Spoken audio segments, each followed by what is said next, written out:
Bu Berlinde yerleşen yaşayış jaýseweti Marsan. Bu yerde Germaniýanyň Rusça gürleýän jemgyýetiniň aglawy bölegi ýaşaýar. Bu yerdäki dukanlar Rus telekanallarına abone bolmagy çağırş edýän mazmunly reklamalar bilen doldur. Şol kanallaryň käbir programmalarynda 13 ýaşly Rus-German gyzynyň bozgunlar tarapyndan alınıp gaçylyp zorlanandy hakynda geň aldyrjy habarlar çap edildi. Liza dawasy diýilip bilinýän wakanyň dolu ýalan maglumatlardan ibaretdiginiň üst açyldy. Ýöne käbir ýaşaýjylar munyň hakyky bolan wakadygyna hinidem inanýarlar.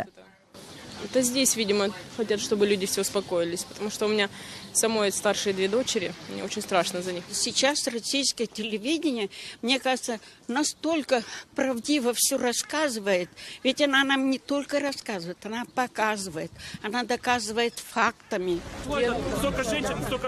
Rus telekanalynyň beren maglumatlarynyň ideýany protest geçirildi. Köpüsi Rusça gürleýänlerden ibaret protestçiler polisiýanyň jenaýaty ýaşyrýandygyny öňe sürdiler. Olar retmiýlerin kansler Angela Merkel'in tanqid edilmeginiň öňüne almagy çalışýandygyny aýtdylar.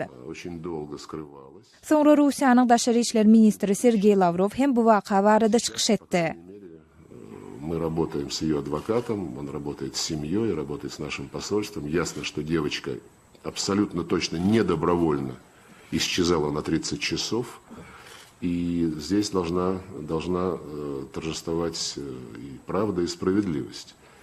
Очень надеюсь, что вот эти миграционные проблемы не будут вести к попытке политкорректно залакировать действительность в каких-то внутриполитических целях. Это было бы неправильно. Bu waka tädil gijesi Kelnede we Germaniýanyň beýleki şäherlerinde köpçülikliň jynsy hüjümleriň bolandy baradaky maglumatlardan soň peýda boldy. Tutsak astyna alynan şüphelilerin köpüsi migrantlardy. Niemis mediasy ilk wada bu hüjümler hakynda habar bermekden saklandy. Bu hem käbir adamlaryň olary bolan önamny gaçyrdy we Rus habaryna ýykyn etmegine sebäp boldy. Öldürülen Rus opozisyoneri Boris Nemtsowyň ýegeni sosiolog Igor Aydman Kreml propagandasy muny pursat hökmünde ele geçirdi diýdi. Берется какой-то объективный факт. Но в данном случае это пропажа девочки. Дальше начинают придумывать различные версии, как это подать. Как называется в профессиональном сленге гипотезы. Да, вот скажем, что вот девочку там изнасиловали беженцы, теперь у нас угроза всем русскоязычным, всем вообще белым людям, давайте там вперед. Дальше находятся люди, которые готовы за небольшой прайс все это дело раскрутить. Gyzyň zorlanmagy diýilip aýdylýan waka ilkinji gezek Rus-German monastery diýilip atlandyrylýan Gümürtük toparyň web saýtyna peýda boldy. Sonra bu orsiýetiň birinji telekanalynyň Berlindäki habarçysy Ivan Blagoy tarapyndan ele alyndy. Blagoy Germaniýadaky bozgunlar hakynda haýran galdyrjy habarlar taýýarlaýan habarçy. Germaniýaly advokat ony etniki ýygrenji öjükdirmekde aýplap ard etdi.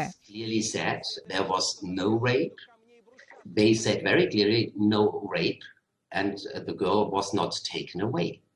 We had these two facts. He didn't tell anything about this. В защиту нашего корреспондента Ивана Благова Ortiýetiň birinji kanaly bu barada hem habar berip, olar Blagoy bilen raýdaşlyga çağırdylar we aýplamalaryň medpuat adatlygynyň agyr bozulmasyny aýtdylar.